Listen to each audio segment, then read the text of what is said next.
নমস্কার বন্ধুরা, welcome back to my channel. আমার এই ছোট্ট চ্যানেলে আপনাদের জানাই স্বাগত। আজ আমরা রান্না করব আলু ও করলা দিয়ে সম্পূর্ণ ইউনিক একটা রেসিপি। ভিডিওটি শুরু করার আগে আপনি যদি এই চ্যানেলে নতুন হয়ে থাকেন তাহলে চ্যানেলটি সাবস্ক্রাইব করে পাশে থাকা বেল আইকনটি বাজিয়ে দিন, যাতে পরবর্তী ভিডিও ছাড়ার সঙ্গে সঙ্গে সবার আগে নোটিফিকেশন আপনার কাছে যায়। আর বন্ধুরা, ভিডিওটি সম্পূর্ণ দেখার অনুরোধ রইল।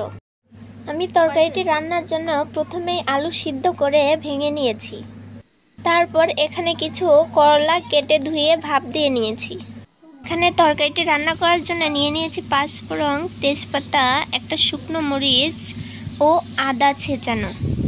ভাপ দিয়ে রাখা করলাগুলো পরিমাণ মতন লবণ দিয়ে কিছুক্ষণ ভেজে নেব। করলাগুলো হালকা ভাজা হয়ে গেলে এখন তরকারিটা তেলানি দেওয়ার জন্য চুলায় একটি কড়াই বসিয়ে তাতে তেল দিয়ে দেবো দুটো শুকনো মরিচ, তেজপাতা, তারপর দিয়ে দেবো ছেঁচানো আদা, দিয়ে কিছুক্ষণ ভেজে দিয়ে দেবো পাঁচফোড়ন। পাঁচফোড়নগুলো ফুটে গেলে এর ভিতরে দিয়ে দেবো সেই ভেঙে রাখা আলু ও ভেজে রাখা করলাগুলো। তারপর কিছুক্ষণ ভেজে নেব। সব কিছু ভালোভাবে ভাজা হয়ে গেলে ভিতরে দিয়ে দেব লবণ, হলুদ ও মরিচের গুঁড়া। এরপর সব কিছু ভালোভাবে মিক্স করে দিয়ে দিব কষানোর জন্য জল। জলটা পরিমাণ মতোই দিতে হবে, খুব বেশি দেওয়া যাবে না। জলটা দেওয়া হয়ে গেলে ঢাকনা দিয়ে ঢেকে কিছুক্ষণ কষিয়ে নেব। 5 মিনিট পরে ঢাকনাটা সরিয়ে নাড়াচাড়া করে ভালোভাবে তরকারিটা কষিয়ে নেব।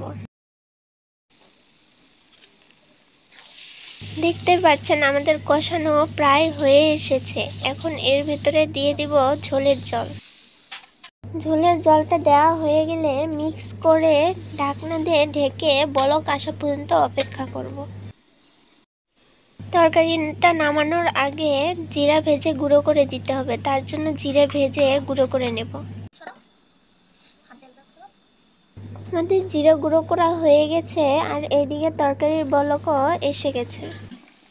তরকারিটা একটু নাড়াচাড়া করে আরও 2 থেকে 3 মিনিটের মতো জাল করে নেব। এরপরে এর ভেতরে জিরে গুঁড়োগুলো দিয়ে দেব। দেখতে পাচ্ছেন তরকারির কালারটাও কত সুন্দর হয়ে এসেছে। জিরে গুঁড়ো দেওয়া হয়ে গেলে নাড়াচাড়া করে 1 মিনিটের মতো জাল করে নিব। তারপরে আমাদের তরকারিটা রেডি হয়ে যাবে। আমাদের তরকারিটা হয়ে এসেছে, এখন আমরা নামিয়ে নেব। নামানো হয়ে গেলে তরকারিটা 5 মিনিটের মতো রেস্টে রেখে দেব। বন্ধুরা, ভিডিওটি কেমন লাগলো কমেন্টে জানাতে ভুলবেন না। আর ভিডিওটি ভালো লাগলে লাইক, কমেন্ট এবং শেয়ার করে দিবেন। আর আপনারা যদি চ্যানেলটি এখনও সাবস্ক্রাইব করে না থাকেন তাহলে চ্যানেলটি সাবস্ক্রাইব করার অনুরোধ রইল।